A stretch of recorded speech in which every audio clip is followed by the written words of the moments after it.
Welcome everyone to Not Financial Advice Live, NFA Live. I am joined as ever by the wonderful Rob from Digital Asset News. Welcome, Rob. Hello, everybody. And of course, Ben from Into the Cryptoverse as well. How's it going? How are you both? Yeah, good. It's boring week, but here we are. Let's make some entertainment here. Absolutely. It's been, it has been a really dull week in crypto, hasn't it?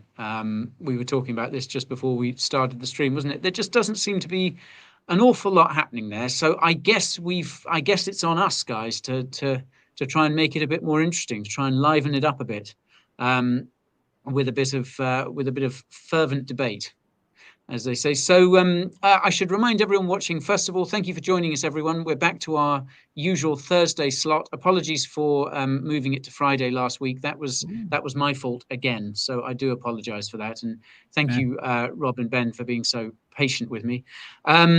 If you are welcome to Coin Bureau Clips as well. If you are not subscribed to Rob and Ben's channels, then you're missing out. You're insane. So Rob is at Digital Asset News, and Ben is at Into the Cryptoverse. I cannot recommend following them highly enough. So do check them out.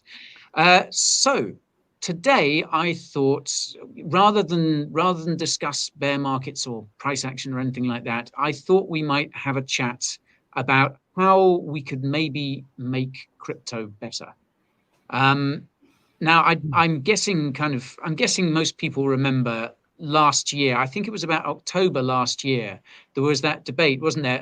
Sam Bankman-Fried, before his almighty fall from grace, put out a series of tweets, I think it was, where he talked about regulation, and it didn't go down all that well. So Eric Voorhees, who is, I think, one of the wisest, sanest voices in all of crypto, sort of clapped back at him, and they had this debate on that the Bankless guys hosted, and it was a really great thing to watch, actually.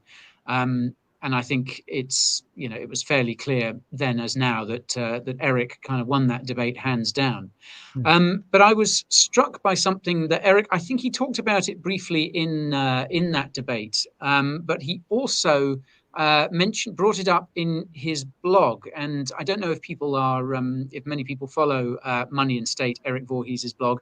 If you don't, I highly recommend it, because it is wonderful.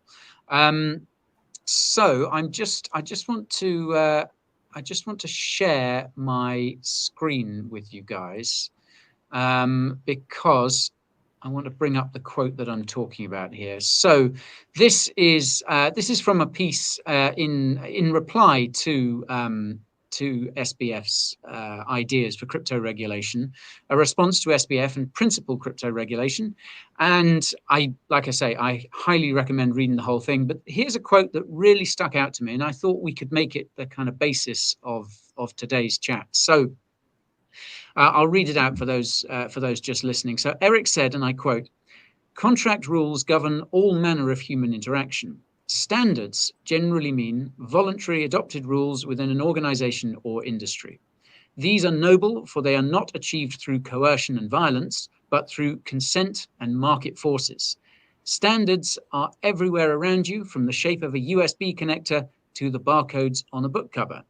I am all for industry standards. Crypto could benefit from some."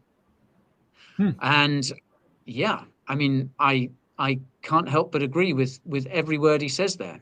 So I thought we could have a chat about what some industry standards in crypto might look like, because these are something that could maybe help. Obviously, the crypto industry is kind of staring down the barrel of regulation, and depending on where you are in the world, that regulation is either looking, it's a spectrum, isn't it, from really quite positive, if you're in somewhere like the UK or Europe or the UAE, to quite the opposite if you're in somewhere like the USA, for example. So I think it could be a great thing for crypto to kind of take the lead and try and impose some standards on itself. So I've outlined a few industry standards that I think could help, could make a difference, and I thought we could just talk through them and see if there's any kind of common ground, see if they're workable, see if we agree on them. Or not, as the case may be. So, I mean, before I do that, where do you guys? Sorry, I've talked for ages now. Where do you guys stand on the idea of industry standards? I mean, is this realistic? Do you think this is a good idea, Rob? What do you think? So, I mean, look, remember when the last Coin Bureau Live event we had, which was last year, and we were sitting up on stage, and I told you then, and I'll tell everybody again. And I said, I looked out of the audience, which was all pro crypto, and I go, I'm going to say something, guy, and it's going to go over pretty awful. And here it is. I think we should have some form of regulation or some clarity. Tell me what an industry standard is as far as like, what is a currency? What is a commodity? What is a security going forward? And I like what Eric said in that piece, where he said a regulatory or a standard, a crypto standard moving forward. Because if you think about it, first of all, we all know that the government's going to screw up, right? They're going to go a little bit too heavy. They're going to really overregulate because they're going to over tighten because they're scared and they missed out on some big opportunities. Gary, who, watches your show, Guy, I'm sure, he goes out and he's like, well, I missed the BlockFis, I missed the FTX, I missed all this stuff. But man, I'm going to nail you guys for Kraken and all the things that they do. So they're going to do that problem. But if you look at it and you're like, okay, look, the rest of the world is passing us by. And you can take a look at United Arab Emirates. You can take a look at Australia, Europe. They're all getting everything in place to give this regulation, kind of give us some type of standard. So for me, I know the government's going to screw it up, but what if they could just push something out there and they could say, okay, this is what we think it is. And then that would be like a baseline standard. And what if we could, as an industry, because I like this question, where you're going, Guy, to say, what if in the industry we regulate ourselves? And we do this all the time. Like I come from a healthcare background. I was a medic in the military, then I got into management, all those things moving forward. And here in the United States, we have Health and Human Services, which kind of overlooks everything on a government standard for, the healthcare industry. And then if we drill it down to like the hospital level, we have JCAHO, Joint Commission Accreditation Health Organization. And what they're going to do is they set up a standard decades ago, and it's a nonprofit organization. Go, if you are, this is the minimum for Health and Human Services. But if you go with our accreditation and you actually make things work, then you will be accredited. And those are the hospitals we like to work with. And it's the same thing.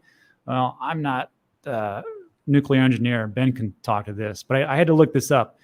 There's the U.S. Nuclear Regulatory Commission, which takes a look at the whole United States as far as what is supposed to be as far as the standards, as far as nuclear power. But then there's also the Institute of Nuclear Power Operations, the INPO, established by the nuclear power industry, achieve excellence in safety and blah, blah, blah, whatever else. But if you think like in those terms, like you just have a baseline of what the government wants and go, we got that. Now we're going to impose ourselves and really make things up to snuff. Then people like us can be like, oh, they have, this industry standard, and we can start to go that route and go, well, these guys have this, and I like what they're doing here, and not financial advice, but this is the thing. And I can see where Eric is coming from. So that's where I see it could actually happen without the government. I mean, the government's going to screw up though still.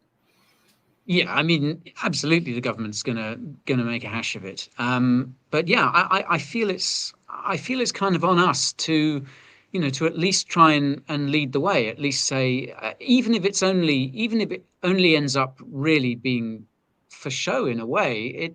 I think the crypto industry has an image problem, and I think anything that we can do to address that can only be good. But I mean, Ben, what are your thoughts?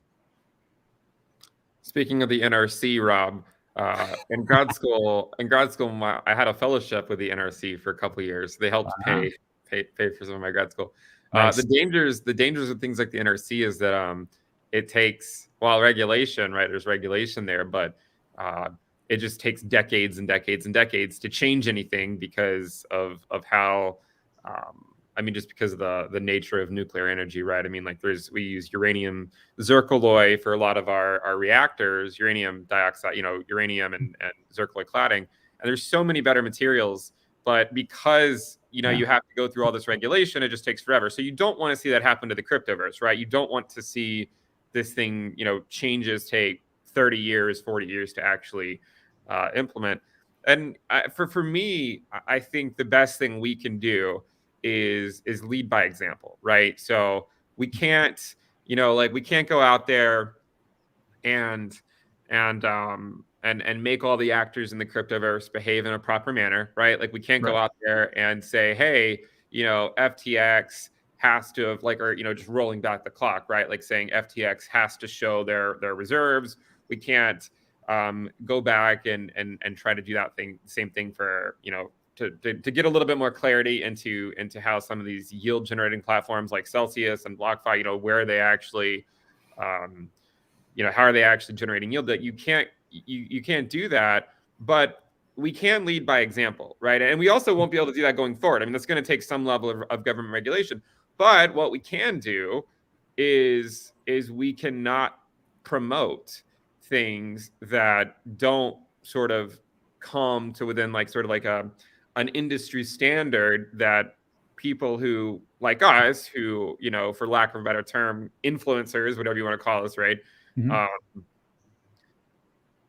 A lot of the marketing, I think, goes on via channels like YouTube, right? Right. And so I think we owe it to everyone to really scrutinize anything that is promoted, because you never really know how quickly those things can just sort of get flushed down the cryptoverse, never to be heard from again. And the people that sound quite convincing during a bull market sort of just slowly disappear in a bear market, and they're not going to respond to you anymore. But in the bull market, they'll, definitely want to defend why their company is the best. So I think it's a good idea. I mean, I think that going forward, especially as we get out of the trenches that we're in today, hopefully within the next year or two, I think you'd have to lead by example. And one of the reasons why I think crypto gets such a bad rap is because there's all this all these people that just every single time we get any type of a move, it's like, oh, this, let me tell you about all the 100x altcoin gems, right? Like, and this is it leaves a bad taste in people's mouth, because what happens is, most of the people that come in and buy at that point, they get stuck holding the bag. And this is a lot of YouTube. I mean, this is a majority, I think, of crypto YouTube and crypto Twitter is that it's all sensationalist. And I mean, I understand that they're just sort of going with the algorithm and stuff. But again, there's also this other side of it. Well, we have to, if you're going to if you want to see any type of change, lead by example, right? I mean, you can't just say, well, everyone else is doing it, therefore I have to do it.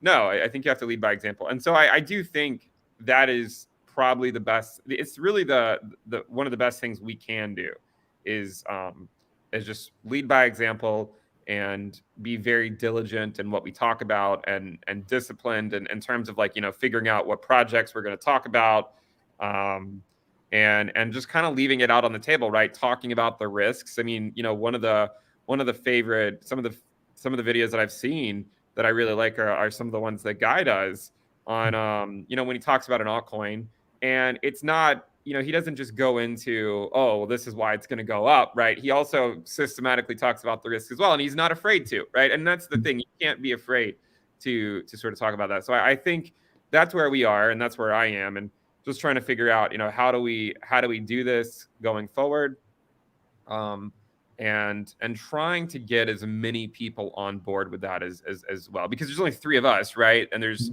hundreds of other people, thousands of other people that are, in the cryptoverse. So ideally there'd be some sort of, community there that we all sort of hold ourselves to a pretty high standard, so as to not make the same mistakes of the past.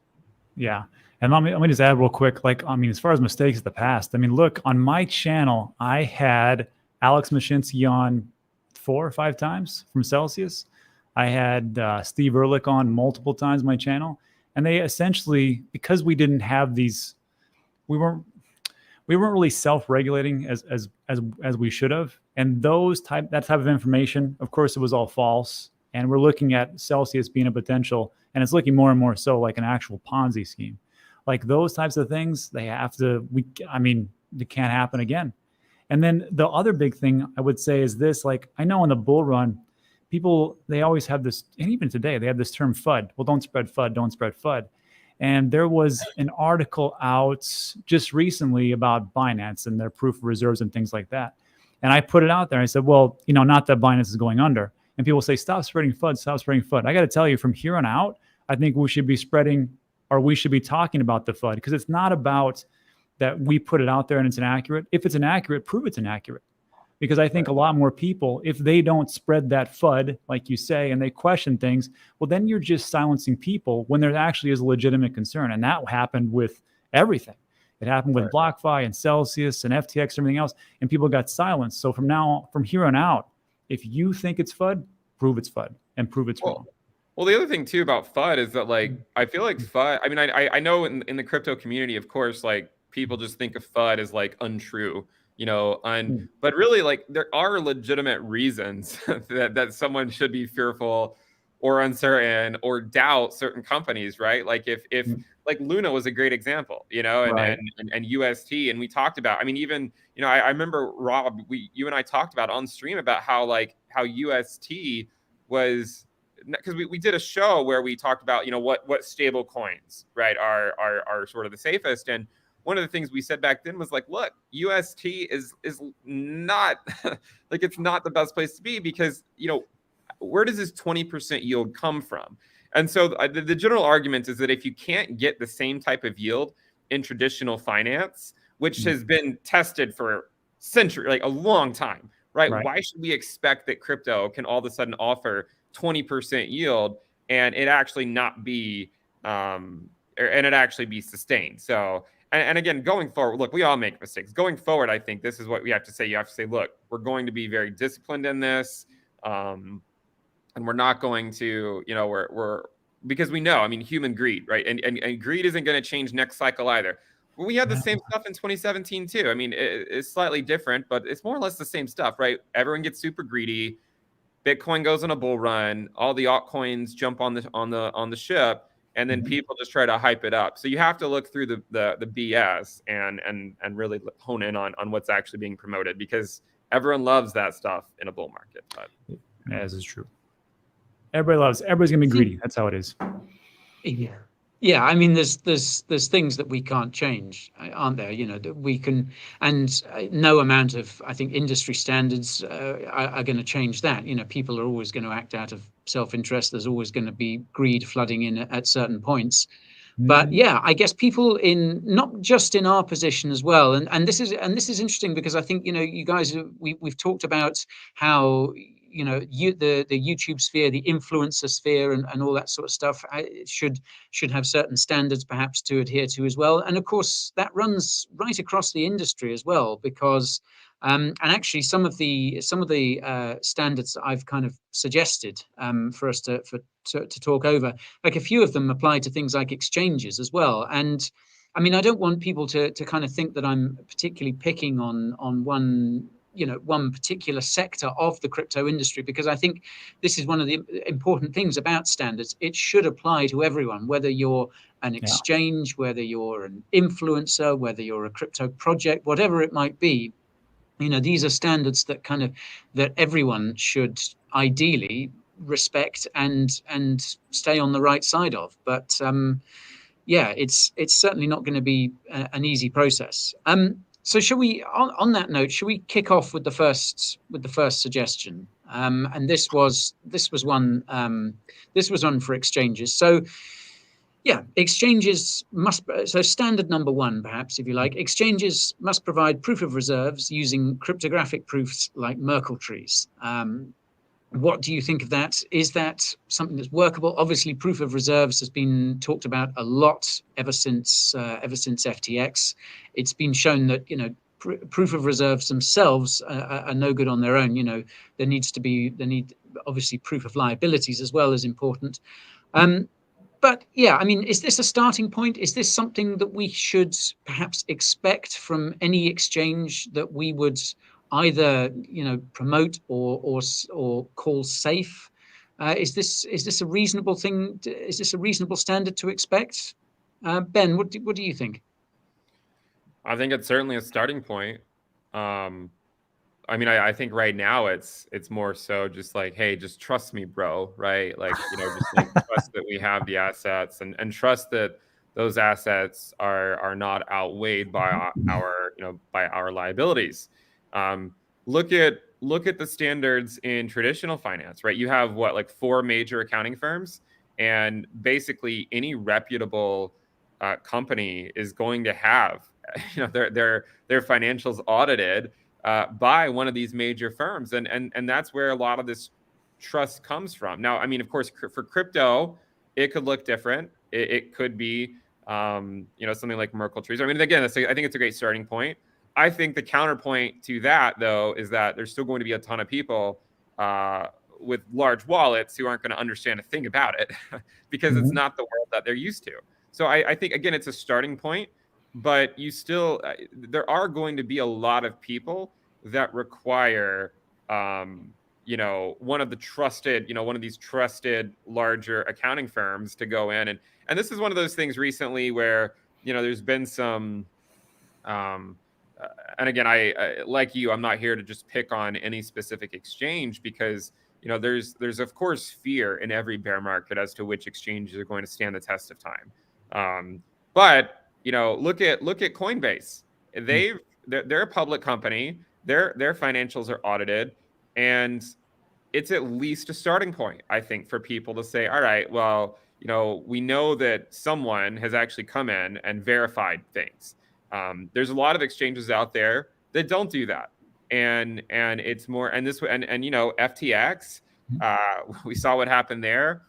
There's a lot of other exchanges out there that I think could easily go under this year, just because of stricter monetary policy. I mean, again, crypto's existed during a decade of super loose monetary policy, and so you don't, just because someone says they have, that everything is okay, they'll fight until the very end. I mean, think about what happened with Celsius and all these other platforms, right? And Luna.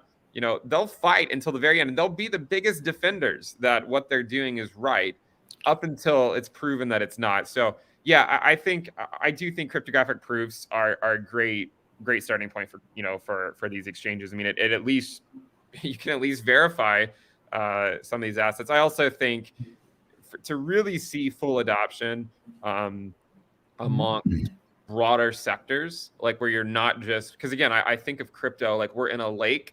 And there's no like stream that's taking us out to the ocean where all the big fish are yet. And part of it is like, if you're watching crypto billionaires, debate each other and argue on Twitter, right? Like it doesn't paint a great picture, and a lot of people aren't going to want to put their money into that. So yeah, great starting point. But I also do think you're going to need to see, I think a lot of larger institutions are going to want to see things like see things audited in just a more traditional way before they're going to put their own money in.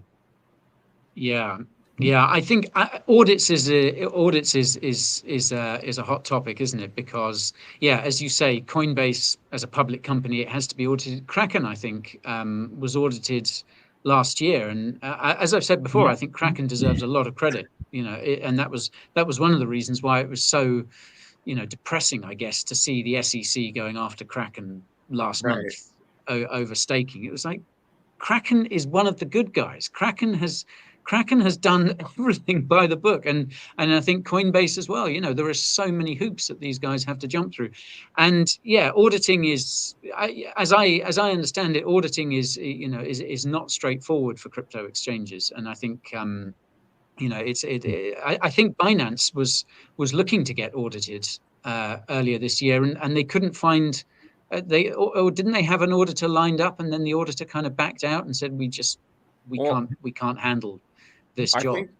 I think they had someone, but then I think that person sort of retracted the audit. Maybe I don't remember exactly, Yeah. but there was something that went on, and then that company pulled out. But I think one of the reasons they pulled out wasn't necessarily anything that that Binance did, but it was just because I think there was a lot of people sort of like demanding certain things, and this firm's probably like, whoa, like we're not, like we're not going to be messing around. It's probably more of like just a cover themselves type of strategy rather than risk it, just for one company. I think it was a confidence thing on their behalf, wasn't it? Right. I mean, can you imagine being that auditing company and putting your reputation at risk for all the things that have just gone under? And they're like, yeah, we'll put our stamp on that. And then there's some kind of shenanigans going on in the background that you maybe never would realize. Right. So yeah, I don't see how that could work. But just to ping pong off what Ben said, it sounds good, right? Like we want this thing. I mean, we talk about this. I want this stuff. But then I started to think about like all the different agencies and not the agencies, but the businesses that have just gone under the radar and gotten away with it. Bernie Madoff is one of those ones that I always think about. And they were in there and it wasn't like Bernie just started to pull a Ponzi for like the last year of his business. It was like decades. And he was reported to the SEC multiple times before they and they even did an investigation multiple times, but he could just cook the books. And when we see things like that, it's the same thing here in crypto, right? So if you have the proof of reserves, that's great. If you don't have the proof of liabilities, it's very simple to do. And I think this is one of the things that we talked about with Binance before, is they say, okay, you got, I don't know, $20 billion in Bitcoin. And then all of a sudden you get a loan for, $10 billion because you move something around. And now you're like, well, I got reserves of 30 billion, but that's a loan from somebody else. And then you just move it after the audit is over and you're like, whoops, it's gone. So, I mean, you can do a lot of very interesting calculations with your books if you know how to do it. And it really can make things a lot easy. I mean, if you don't have to deal with the old generation of moving money around. Imagine how easy it is to move $10 billion. You can move $10 billion for less than $1 if you do it the right way on certain wallets. Unfortunately, it leaves a trail, but again, you can hide those things as well. So like, I like to see these things as a step in the right direction. I just kind of get worried because like there's whatever safeguard that you put in place, there's a way around that safeguard. It's the same thing with hackers. I think it's the same thing that Ben was talking about. But it does concern me though, like when certain places like Grayscale, they're like, we're not going to give you that because it's there is some type of counterparty risk, and we're not going to do any kind of proof of reserves. Just trust us, bro, and that's it. So when I see those things, I'm like, I don't really like that. And then, but here's another one that's going to scare everybody, which is the big thing was, well, people will say is, well, it's easy. Just don't leave them on exchanges, right? Because if the exchanges are screwing up, I can make myself safer just by taking off in a cold storage, because that's what's great about crypto. Well, we did talk about how things are being a little bit boring this week, but there was one big thing that came out, and this is going over Voyager and Celsius as it pertains to this new company called NovaWolf. And NovaWolf is dealing with the UCC for Celsius. And what they're saying is like, look, the UCC, they want to do retail clawbacks within 90 days. So if you think about that, and you're like, well, now I'm just running like a big Monty game where I'm trying to take things off as fast as possible. If this goes through, imagine all those people that took things off, not insiders. I'm just talking about like the average Joe Blow, like me and you. We take our crypto off, and within 90 days, they go, well, you took it off before it collapsed within 3 months. We're going to need that back. And then they do that. Do you know what would happen to the entire crypto industry? Not your keys, not your crypto would really be a big thing. But what if you took it off of Celsius and then transferred it to FTX? And then you took it, and then after that, you took it off of FTX and put it into BlockFi. And then you took it off of that and everything collapsed in like succession within 90 days. You'd owe 3 ways. So like to me, like, I don't mean to scare everybody, but that's just the reality of it right now. And it makes you think about where we're going as an industry, and maybe DEXs, like Eric Voorhees talks about, is really the way. I wonder if that happened to anyone. Like they just moved it from. That'd be. I don't know how you. Yeah, I don't know. That would suck. I don't know, man. I don't know. I mean, there's got to be some type of. I imagine there's got to be some type of recourse, right, to something like that. But I don't know what it would be. Yeah, that's why like I put it out there on a tweet. I wasn't a part of Nova Wolf, but I said, look, if you guys go through this with the UCC, I will make it my mission to talk about your new company, about how awful it is, and I will hound you guys for years. Because if you do that, it's not just about the retail, it's about the people that are coming in after that have no idea what's going on. And I've got nothing but time. So that's just my little spiel. I mean, that's kind of what I'm driving at with this, with talk about industry standards, isn't it? It's you see behavior like that, you see things come out like that, and as an industry, we go, no, that's not going to fly. And I mean, we're always going to have, there are always going to be people like yourself, Rob, who are willing to, stick their neck above the parapet and call these things out when they see it. But it needs to be, I think, ideally for it to work, for people to have more confidence in the crypto industry, it needs to be an industry-wide thing. It needs to be like, no, this is not how we do things. This is not, this won't stand. Let's on that note, because you mentioned self-custody, and that was going to be another industry standard talking point that I thought we should touch on. Now, again, this is something that the three of us have talked about till we're blue in the face. But I think a good standard could be that exchanges. This is something that needs to come from exchanges as well, and this needs to be something that let's put ourselves in the shoes of someone new to crypto, someone buying their first Bitcoin, opening their first exchange account. Should they be seeing a message along the lines of you shouldn't be leaving the bulk of your cryptocurrency on this exchange, explaining what self-custody is through, I don't know, perhaps things like prompts, through messages in your portfolio page, through regular persistent warnings. Is this something that's workable? Should this be first and foremost the responsibility of exchanges, Rob, to warn people, to say, look, this is what self-custody is. This is something you should do. I got to tell you, I mean, I don't know if any exchange really puts a premium on that. I don't think they do, because like I know like with Coinbase, one of the few exchanges I can use in the United States, is most of it's like learn and earn. Like it talks about a new crypto that they just put on their platform, and like this is what it is, what it does, and which gets you to think, well, maybe I should buy some of that. But if there was something, and I'm not sure if it is or not, but if there's something else where like this is how you self-custody, this is how you use a Nano Ledger, this is how you use a Trezor, this is how you use an Arculus, that would be something that I think would be pretty good. But then some people say, well, Rob, why would they do that? That doesn't make any sense, because that would be against their best interest. But you have to understand, like, the things that happen with FTX and the co-mingling and things like that, that's going to go away. Coinbase is at least, they are a publicly traded company.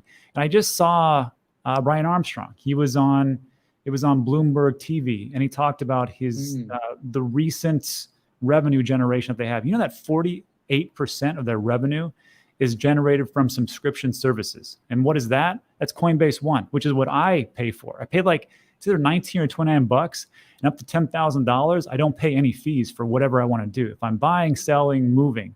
So for them, I thought it was a genius move. And I'm like, well, I'll pay for that, because I just bought like a dollar cost average every day. And one of my buys recently almost paid for the month. So I'm like, if the exchanges in 2021 would have just done what they said they were supposed to do, which is like, you want some crypto? That's cool. You can buy that, but we're going to take a percentage of what you buy, and that'll be for us, and we will not commingle that, and that'll be our funds to grow the business. If they would have done that, just like what I think Coinbase is doing, I think it would have been better. So as far as like self-custody, all I got to tell people is this, from moving on. Like, look, you don't want to self-custody? I know it's a pain in the A, but I'll give you 3 reasons. It's called Voyager, Celsius, and BlockFi, or FTX. If you want to go down that route, you can, but there's a big chance that you could lose it, not just from hacks, but just from people that are, the things that are going in the background. So it's up to you, but I will tell you, it is very sweet to hold your own money where you can do whatever you want with it, as opposed to somebody else who knows what they're going to do. Yeah.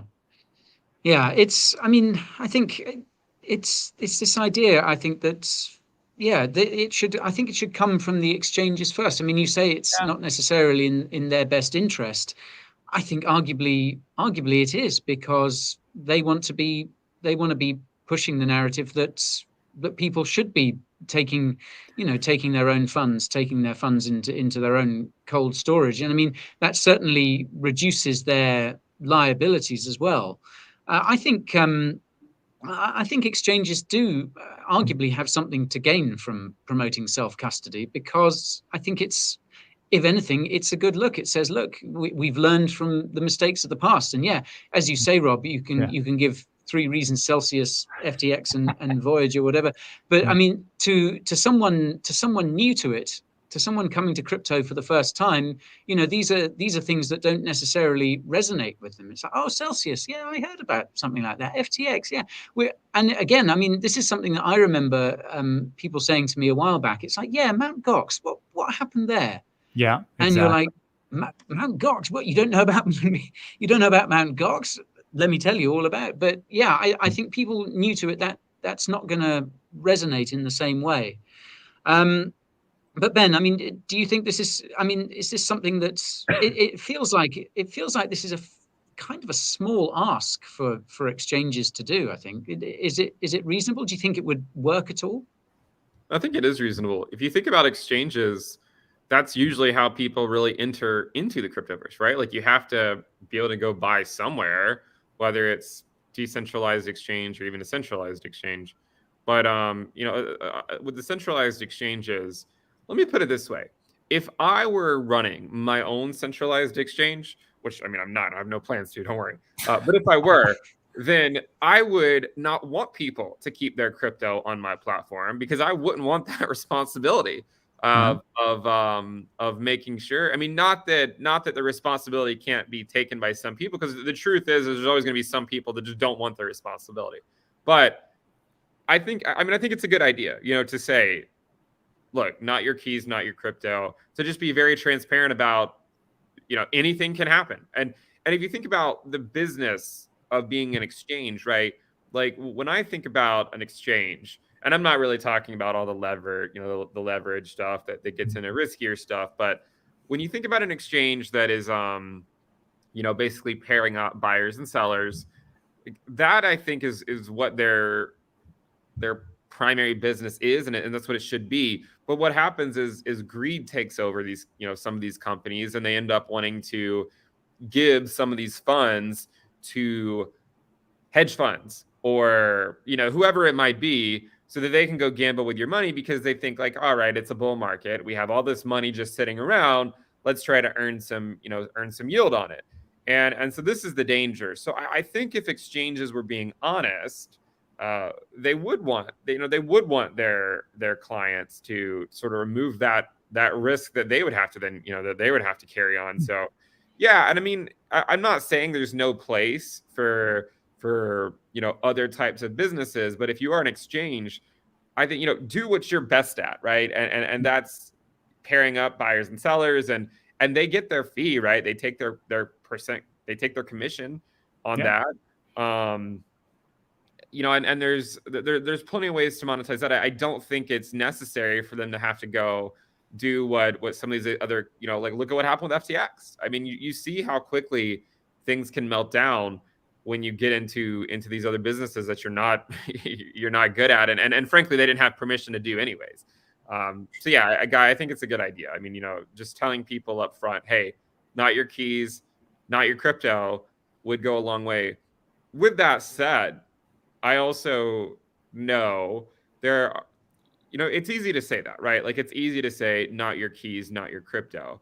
But imagine you don't have a tech background, and some of this stuff can seem scary, very scary for a lot of new people. So you probably would also need, I mean, it'd be ideal to have some form of education on, and I think you even alluded to this earlier when you first started to ask the question, but just some level of education on what does that actually mean? Because for someone new to the crypto, I mean, for us, it seems obvious. I imagine for, the 1,000 people watching, it's obvious.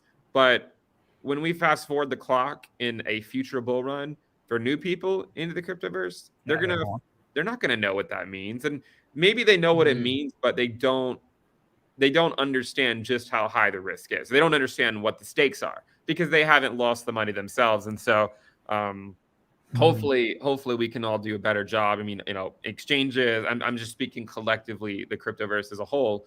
Hopefully we can all just do a better job of outlining the risks and really showing, hey, this is why you want to do this. Try to learn the lessons from the people that came before you rather than making the same mistakes. Because if we keep making the same mistakes, it just keeps delaying, the adoption of crypto, right? Like we keep kicking the can down the road, and we keep going into these, like this type of stuff, right? Like where, yes, I mean, we're going to have bear markets no matter what, but we don't have to have FTX meltdowns no matter what, right? We don't have to have Voyager, Celsius, BlockFi, Luna meltdowns no matter what.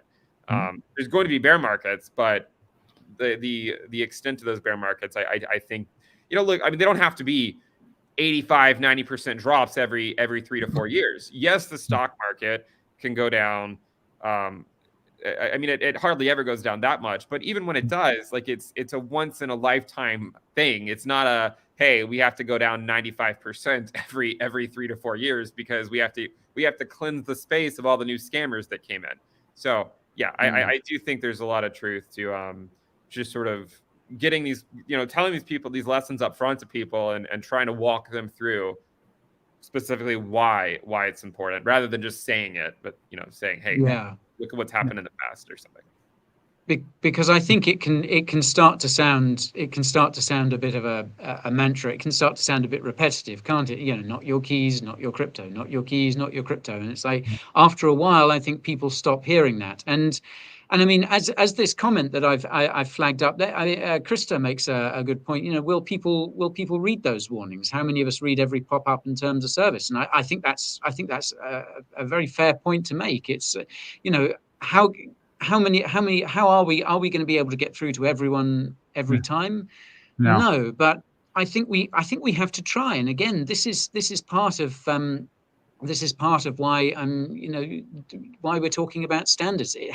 We have to make that effort, and every person that we can convert to self-custodying, every person that we can convince to use an exchange that is fully audited, I think that's a win. That's a person who's not going to get burned. That's a person who is not going to be burned by the mistakes of the past. And as you say, Ben, we can't undo the mistakes that we've made, but the real crime would be not to learn from mistakes that have been made over the course of crypto's short lifetime. And I think this is something that could maybe help to address it. One thing we were in terms of trying to get people to listen to these things about self-custody.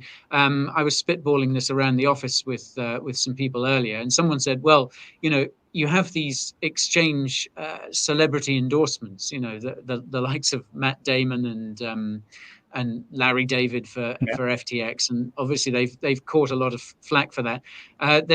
This colleague of mine suggested it's like, well, when you have a celebrity endorsement, they do the advert, don't they? There's the advert that goes out during the Super Bowl, and then they have to do a whole load of photo shoots and stuff for all the promotional material, all this sort of stuff.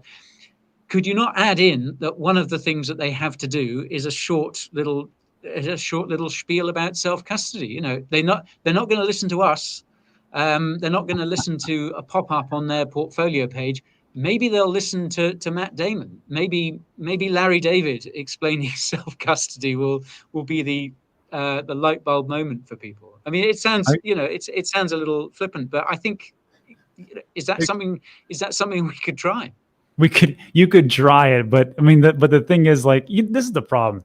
All the businesses, their whole goal is like the bottom line. Like, we're here to make profits, whatever else. How do you do that? You get Matt Damon on there and going, it only favors the bold.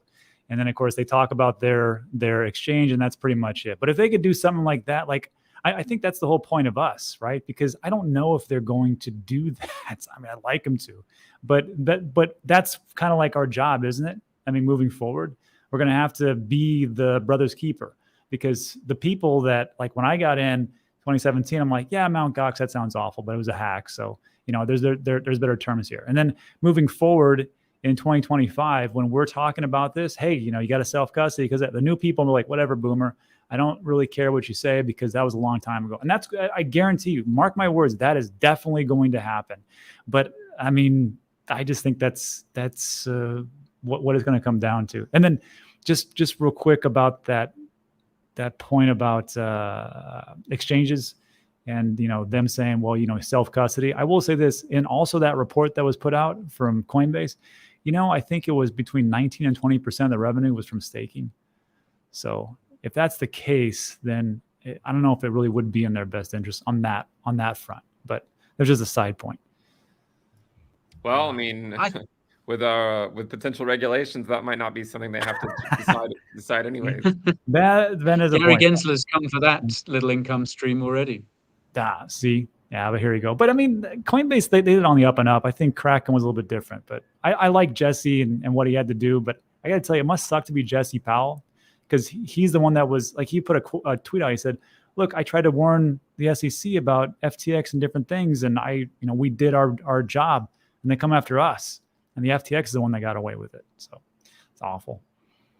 You can really sense his frustration, can't you? He's like, you know, I've been in this space longer than it, and I think there was that real frustration with SBF, wasn't it? It was like, this is a guy who showed up to the fight 8 years late or something like that. You could really sense Jesse just being like, I have been in these trenches for so long. SBF shows up, swans in with his veganism and effective altruism, suddenly becomes the darling, and then it turns out he's rugged the lot of us. It was frustrating. Let's move on. I want to talk about one more kind of exchange-focused point before. And like I said earlier, I don't want people to think that I'm kind of picking on exchanges here. I just think that in terms of standards, in terms of people's interaction with crypto, exchanges are kind of ground zero in a lot of ways. So that's why there's been a little bit of focus on them and the products they offer. But obviously, as I say, these are standards for the whole industry to consider. Anyhow, now this concerns leverage, and we've talked about leverage before and the dangers of it. So my proposed standard is any platform offering leveraged products should ensure, to the best of their ability, that new users have to at least demonstrate some understanding of what they are getting into with leverage trading. Is this fair, and is this feasible? Ben, first of all, Ben, I mean, have you ever used leverage? Is it something that you've ever gone for? Well, in crypto sort of operates already with just how volatile it is. You might as well think about it's already on leverage to some degree. But no, I mean, I certainly don't talk about leverage trading. It's not something I spend a lot of time thinking about. One thing I would say, though, is that exchanges that are offering like 20x leverage, 50x leverage, 100x leverage, I don't think there's anything good that comes from that for the people that use it. I mean, it's just like a casino. You know, the people just sort of chase this adrenaline rush of hitting it big. But even when they do, they still then just continue to do it until all of their money is gone. And I mean, there's reasons why you can't do that kind of stuff in traditional finance, right? Like, there's reasons you can't just go out and take out 100x leverage. Yeah, it's interesting to me just how rampant it is in the cryptoverse. But what you'll also notice, though, is that regulated exchanges in the United States, like Kraken is one of them. Like, you're not going to get 100x leverage there, right?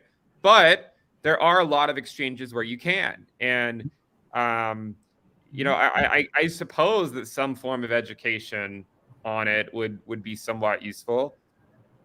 There's also, like, I don't know, like, if I'm being completely honest about, my full thoughts on, there is part of me that thinks like people need to own up and take their own responsibility as well. But with that said, I don't think that some of these products should ever be offered in the first place. Because I think a lot of these products just sort of prey on new people to the space, and how do people get into it, right?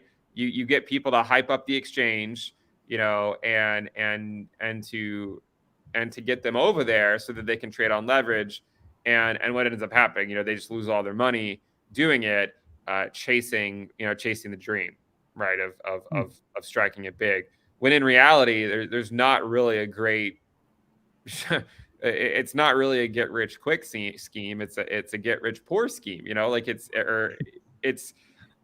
so yeah, I do think there should be some elements of someone maybe having to display that they actually know what it is that they're getting themselves into. But on the other hand, I also think it's just ridiculous that, you know, 100x leverage products are even a thing being offered. Like you fast forward a few years, I imagine it'll just be a remnant of the cryptoverse. Well, I suppose internationally there's always going to be something going on, right? But I think for most people, it'll be like, oh, you remember that time when you could, you know, take out 50x leverage or something on a trade and lose all your money quickly rather than over the course of the whole bear market. So yeah, you know, probably some truth to educating, but also some truth to some of the products being offered are just outright scams. Yeah.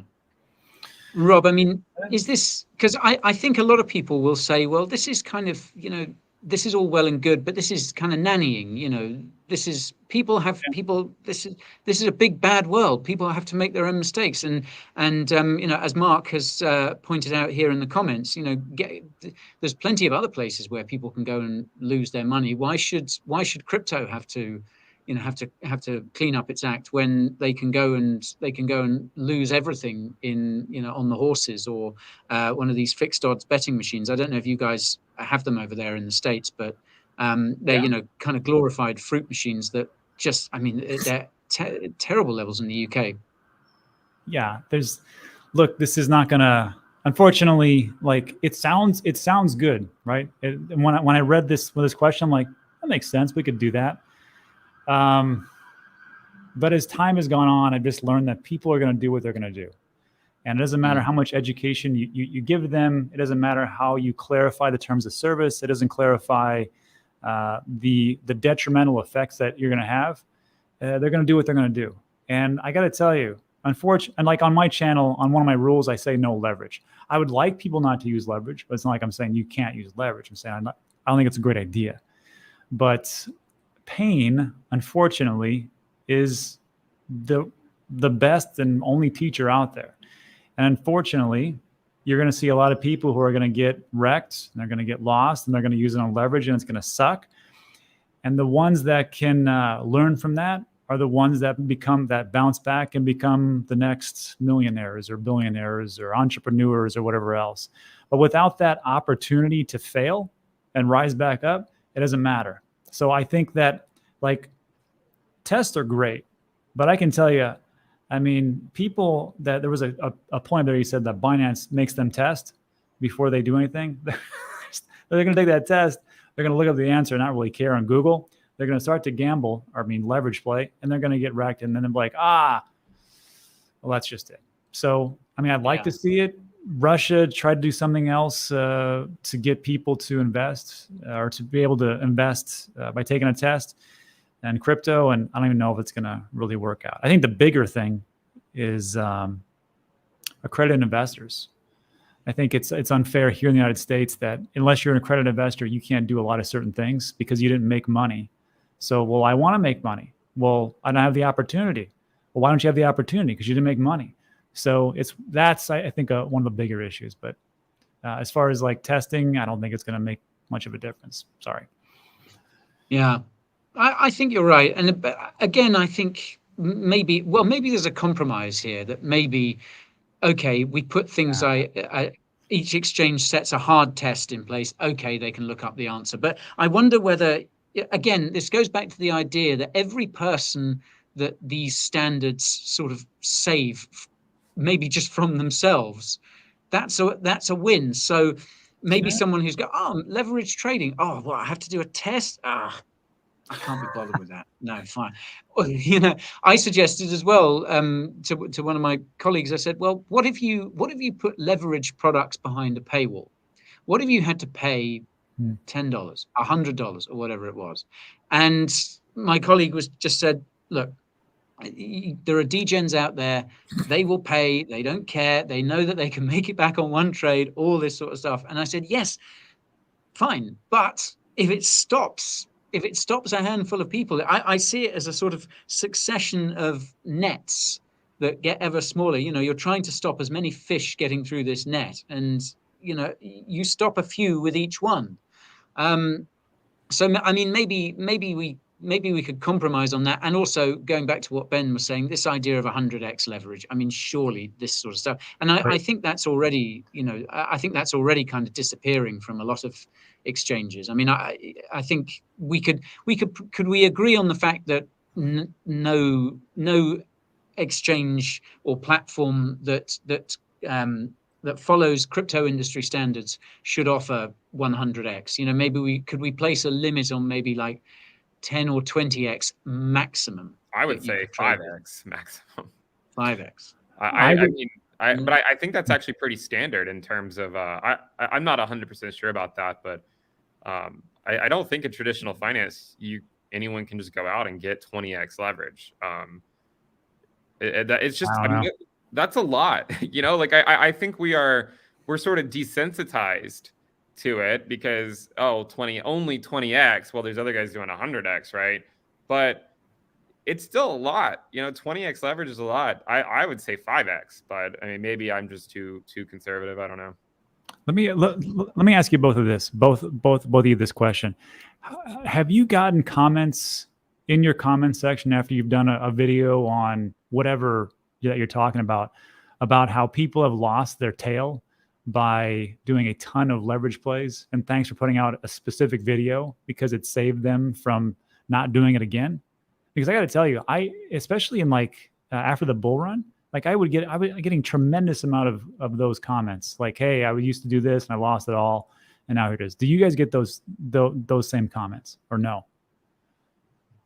I have seen comments like that. Yeah, I have seen. I think we did a video a while back where we kind of explained what leverage trading was. Explained some of these things, and we did get a lot of positive comments to that. Like, I didn't realize this is how it worked, or I was curious about it, and then I watched your video, and I'm not touching it now. And yeah, again, that every one of those for me is a win. You'll never catch them all. There'll always be someone out there who just pathologically can't hold on to their money. But it's about saving who you can. But yeah, so yeah, I have seen comments like that. Yeah, and I'll just say we'll never catch them all, and there's gonna be one for every 1,000 people that don't make it as far as a trader, you're gonna see that one's like, I made it, and I'm gonna show you how to do it. Follow me on blah blah blah. So yeah. That's just how it is. Yeah. I think, again, it's the kind of industry standard that I'd like to see. It's just the standard is we don't, leverage is something ideally to be avoided. There shouldn't be high leverage, and there are always going to be people who go against that. But the standard is there to say this is what. This is what the right thinking players in the industry think. Anyhow, let's move on. We're quite close to time, but I mean, there's still a few things I want to cover. Are you guys happy to sort of keep rambling on for a bit longer? Good. Yeah. Yeah. Cool. Okay. So the fourth point I wanted to the fourth standard I wanted to talk about was, and this is a fairly stringent one, if you like. No second chances. In fact, let me just get this up so as people can see it. No second chances, and this is for people who've acted, bad actors, if you like, I think is the phrase that we tend to use. These people who have acted either in a criminal manner or in a manner that's grossly negligent and that have caused people to lose money. And my industry standard would be those people do not get a second chance. Those people don't get to work in crypto again. They are, for want of a better word, blacklisted. And I mean, we have seen this talked about a lot. And okay, I subscribe to the idea that people are innocent until proven guilty, and I think that's an important thing to keep in mind. But we've seen plenty of these bad actors appear over the last year or so, and there are some of them who seem to be attempting a kind of comeback, who seem to think that they can work in, that they still have something to offer the crypto space. Is this something that we should try and enforce as an industry? If you screw up, and I should again clarify, this is criminally or in a way that's grossly negligent. If you screw up bad, no second chances. Is that fair? Ben, what do you think? Yeah, I mean, I think it probably depends. Like, I mean, I think people should be allowed to make mistakes, but there's also a difference between an honest mistake and, just lying to people and being grossly negligent when you're doing something wrong, whether it's commingling funds, or just outright lying to your community about where your yield's coming from or the risks involved. So I would say, yeah, like if especially, I mean, if anything's criminal, don't worry about crypto, right? Hopefully the justice system will take care of that.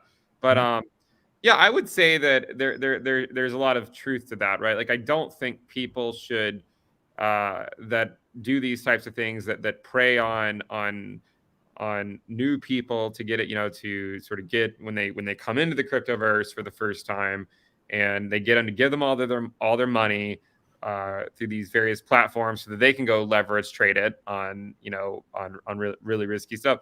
I don't think that sort of stuff should be entertained anymore, right? And it baffles me that there's also these other, we saw what happened with 3 Hours Capital, right? Like, it baffles me that they all sort of just point the finger at each other, right? Like, they don't tend to take responsibility for anything they did. No, it's, oh, well, we're innocent. It was because of these other guys. But it's like, well, you still entered into that arrangement, right? Into that agreement. You didn't have to. No one made you do it. And so the idea that they're just going to go out and start a new thing where people are going to give them their money again, it just seems absurd to me, And the sad truth is that there's going to be some people that do it again, right? Like, they give them their money again because they're not going to know any better, right? They're just simply not going to know. They're not going to know the history, right? It's like the same thing you said earlier with Mt. Gox, right? Like, new people aren't going to know about it. I mean, there's people that joined crypto in 2020, 2021 that still have no idea, or they've heard of it, but they don't really understand. So, yeah, I would say, yeah, there's a lot of truth to that. And, so yeah, hopefully I answered that question. But that's my general opinion on it. Yeah, I got to tell you, just to jump in, I'm concerned because, like, it seems like the more funds and money you have, the more you're able to get around the legal system. And I think, Guy, you covered this recently. I think it was this week. The developer for Tornado Cash, or for the one that's there was just a developer, and he gave the ability to do mixing, and he's in jail. He's been in jail for over a year now. And Sam Bankman-Fried, I just saw a picture of him not too long ago on some nice private jet going around, and he's the one that screwed over the most people. So to me, it seems like, yes, we're going to see, like, these people shouldn't get a second chance and this and that, but I can guarantee you, and I think this is why it's so important when we're talking about the standard, because we're going to have to be the brother's keeper. 3 of us, and hopefully some other good YouTubers out there, like, look, this guy and this organization, they did this, never forget this. And these guys, and if we don't do that, I hate to tell you, people's attention span is like a goldfish. So they're just going to forget, and then just be like, well, I mean, it looks pretty good now. So I think that for the people for the Justice Department to really catch them in, we'll see what happens with SBF. If he gets off the hook, then there's something wrong with the system. But it really will come down to just how high-priced lawyers that you have and how you can get out of things and just move it away and off-shift blame. Again, I think it's really going to come down to our shoulders moving forward. Yeah. And I guess we have to be wary of the court of public opinion, don't we? But I mean, there doesn't seem to be, as you say, if SBF ends up getting off the hook, if Alex Majinsky ends up getting off the hook, then it's like, well, look, people lost money with these guys. These guys, through either criminality or negligence, ruined people's lives. And I guess that's the other point I think we should probably stress as well is that obviously the term gross negligence is pretty wide, isn't it? Like, again, if we were try and codify these standards, if we were going to try and write them down, then there would have to be a kind of working definition of what exactly gross negligence is, isn't there? Because I think there's a real sliding scale, isn't there? Because on the one hand, I think you have people like, let's say, Mark Karpellis, for instance, the guy at Mount Gox. Like, from reading about that, from researching that, I don't think there was criminality there. He was a guy who was out of his depth and didn't really know what he was doing. And then at the other end of that scale, you have people like the 3 Arrows Capital guys. And I'm talking here the scale of, perhaps negligence rather than criminality. You had the guys from 3 Arrows Capital who, as soon as this SBF thing kicked off, were so quick, as Ben said, so quick to go, you see, it was these guys. If these guys hadn't, and it's like, no, you were the ones taking on this risk. You may not have been intentionally criminal, but that was negligence. You were negligent with the funds that were entrusted to you. So I guess there has to be a pretty solid working definition of what constitutes negligence. But again, I feel it's something that we have to try. And you're right, Rob, as people in the space who have a voice, it's up to us and others to say, look, never forget that so-and-so did this back in the day, before many of you had even heard of crypto or had even bought your first Shiba Inu or whatever. Shiba. Top 3. All right. Top 3. Absolutely. Okay, let's move on to the final point then, the final standard. And this is a tricky one, but this is one I feel kind of strongly about, and I'm interested to get your guys' take on it as well. Toxicity. There's a lot of toxicity in crypto, and I think this is a huge contributor to the image problem that crypto has. And I think there are a lot of people, particularly outside the crypto industry, and there are plenty of names that spring to mind there, who are not fans of crypto and are working against crypto's interests, are working to try and maybe even destroy crypto altogether. And it's frustrating when you see that happen. These people can be kind of infuriating in a way, but I don't think we get anywhere by the kind of hostility that often gets directed at them. So my fifth and final standard for debate is, again, toxicity, outright hostility, though, to those within and without the community as well. Just, it should not be tolerated. Is this enforceable? Is this reasonable? Can this work? Ben, what do you think on this one? Yeah, toxicity is certainly an issue, I think, in crypto, in the communities, out of the communities. I suppose the longer you're in crypto, I feel like when you first join, it's easy to like pick a side, you get very interested in one specific thing, and everything else is a scam that you're not invested in, right? Right. But that there's a lot of toxicity there, a lot of toxicity in a lot of the different movements, right? Whether it's related to a specific altcoin. Even maximalism can be toxic at times, right? Leaving no room for growth in other sectors of crypto, simply because there's and I say this as someone who's been very against the altcoin market for the last 16 months or so. Like, I don't know. Some time, Ben. Quite some time.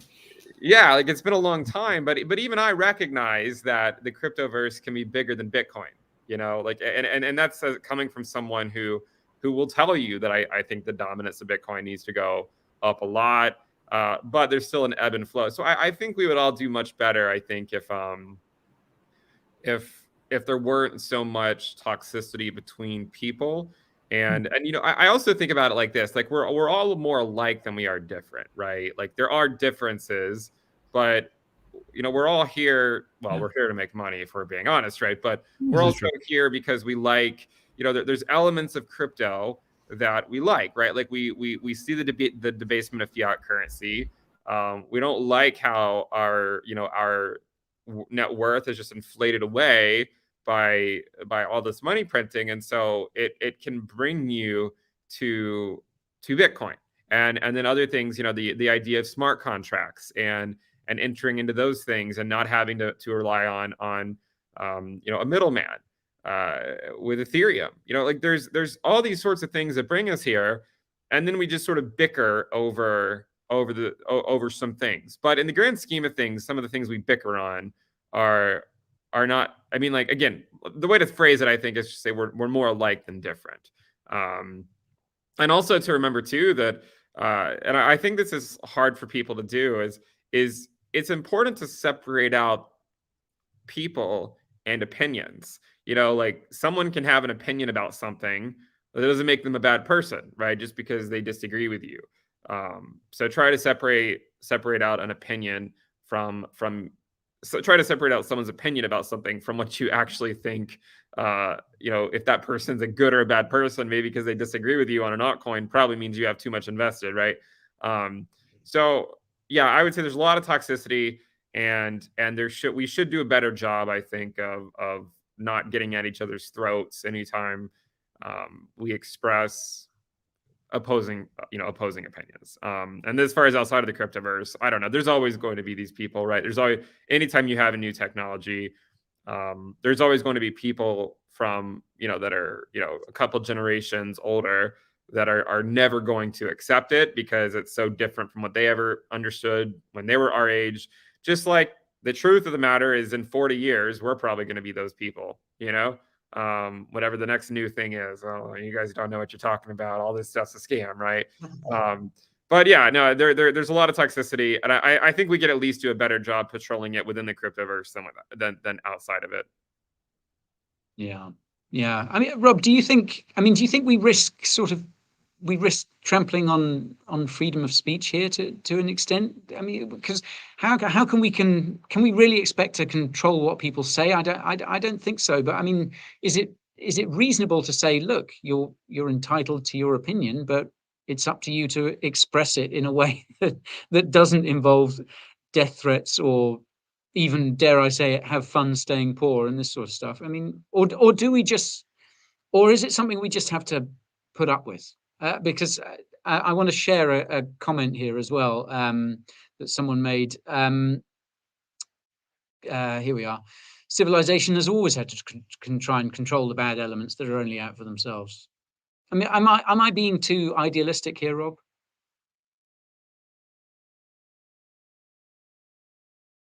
Rob, I think you're on mute, by the way. Oh. I said yes, you're idealistic. But it's a good thing. It's a good thing. We're trying to strive for the betterment for everybody. The thing is, I will tell you this, is that the toxicity as the bull market comes in tends to fade away. All the bad things just evaporate. In 2017, everybody's happy, everybody's great, and they're like, "Hey, bro, good job. You got an XRP, fantastic. I got into Cardano. You got into Cardano. I got into Bitcoin. Everybody's happy, right?" 2018, everybody hates everybody. And then it just kind of does that. And then, of course, you're reminded of all the nonsense. And then, of course, it just flips around in 2021, and we're going to here we are again. But I got to tell you, just remember this. And I'm not going to say, we try to strive for the betterment of all. But even I get ticked off when I see some crazy errant comment. I'm like, geez, I got to answer this stupid question again. But it just happens. But you have to remember this. Marcus Aurelius, one of the great Stoics, said it always the same way. He woke up and he said, I will always go and I will always meet people who disagree with me, who are angry, who are trying not to better themselves, and just have a lot of issues within themselves. And I have to understand that is just the normal state of people. And it's the same thing here. People are hurting. It sucks right now. It is the bear market. Nobody wants to be here. But we just have to remember that everybody's fighting a battle that we don't know exactly what that is. So try to treat people with as much kindness as you possibly can. And that's the real superpower, because even I struggle with that. That's it. Okay. Great. And I just wanted to close out with something that struck me when I was thinking about these possible standards as well. It's like, let's say we're all agreed that we need industry standards in some way. How would we? How is there a way that we can enforce this? I mean, is there a way, maybe some sort of organization that we could create within crypto that could lay these standards out? Is that a realistic thing, or is that centralization? I mean, I remember when the Bitcoin Mining Council was mooted. Was it last year? Yeah. And yeah, I think a lot of people, myself included, sort of said the C word. Centralization is. I mean, would it be? I don't know. Would we be wrong to expect that maybe some sort of group of people, of an association of individuals and institutions could maybe enforce industry standards in crypto? Or is that going to be impossible? I'll just take it real quick. I don't think to enforce it would be possible, but I think it would be like a high recommendation. I will tell you this, like, let's say that everything we just talked about, let's say one exchange does all these things. They start to promote, self custody. They really go for Merkel trees. They really go for proof of liabilities. They stay away from all these crazy leverage plays. And they're like, we're just trying to help everybody else be a best investor. Oh, and in our terms and conditions, we're not going to commingle funds. Wouldn't we get behind that a lot faster than we would with anybody else? So they can do whatever they want to. Here's just what we think is going to be, just like with the Blockchain Association, where they would get together and they would lobby for the politicians. This is what we want to do. You don't have to do it, but this is what we'd like to see, and just kind of go from there. In other words, you think the free market will decide?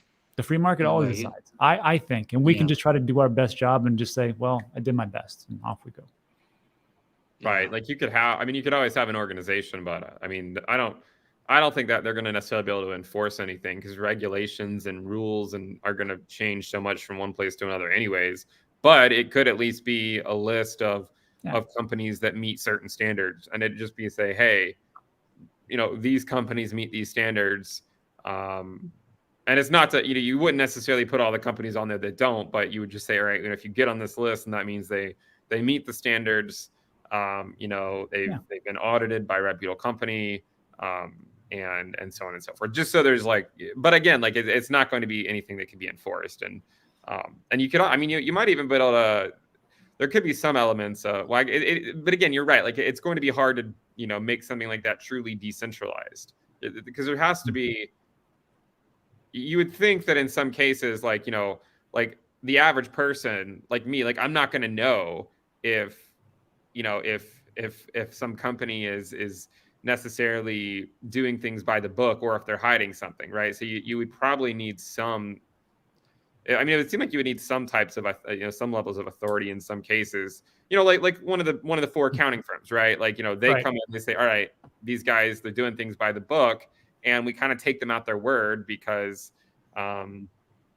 because they have their reputations on the line, right? As we discussed earlier, right? They have their reputations on the line. I mean, you probably could do something like that in crypto with, with Merkel trees and et cetera. But I still think to some degree, it would be hard to do it in a completely decentralized way, without having because you're going to need likely someone who has some, insight into actually what's going on, right? Because otherwise, what happens? If it's completely decentralized, and I mean, again, it's not a popular thing, right? But if it's just completely decentralized, you could just have this exchange or this company just rally their troops and say, hey, go vote for us and make sure that we're seen as the good guys, right? That's the issue. And that's what happens when you see voting competitions, right? They're almost always skewed because, just one crypto project, think about, when exchanges list new cryptocurrencies on their exchange, sometimes they'll have voting, and it'll just be that project will just go out and say, hey, go vote for us. But it's not like anyone's necessarily doing their due diligence for it, but they still get a vote, right? I can get behind that. Yeah. Yeah. I think. Why not? Yeah.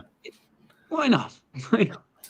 Yeah, I think this idea of sort of a group of people or institutions kind of arbitrating, I think is probably unworkable and not really what we want to see anyway. We want to see standards kind of out there, and and people, exchanges, businesses kind of taking the lead in, enforcing those standards themselves, and people going, yeah, these are the guys who do it properly. These are the guys who published proof of reserves.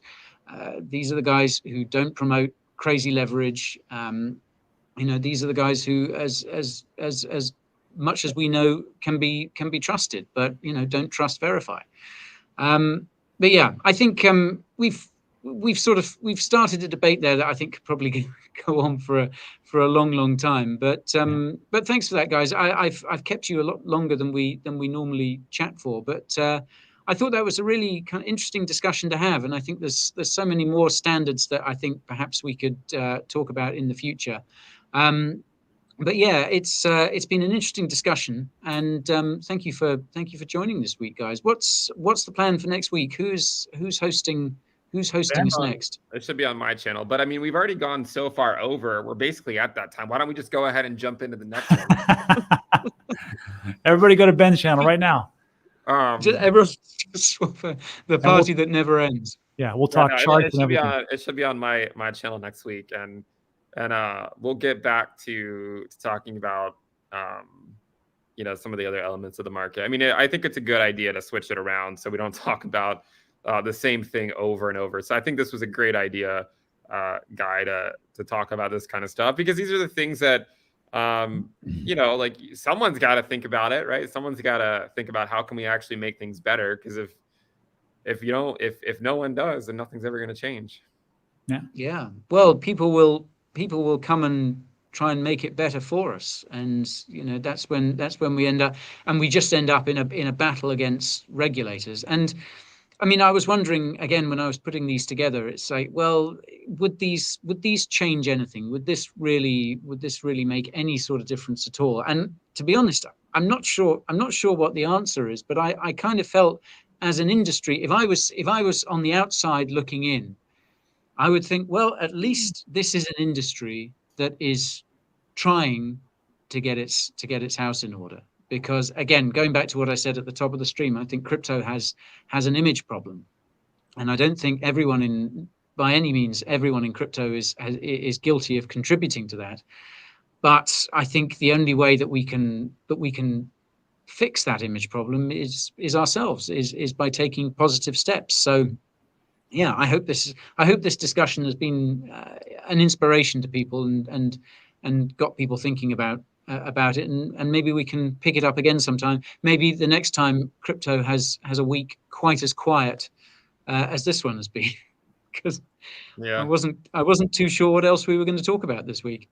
There's always something, but the .com companies went through a very similar thing 20 years ago. So if they can get through, and I think so can we. It's just a matter of time. Yeah, and then just think about the room we have to grow. We're only $1 trillion market cap, for Pete's sakes. I mean, what's to say we can't go 6, 7, 8 trillion next bull run? And that's just the next one and beyond. So, growing pains. Absolutely.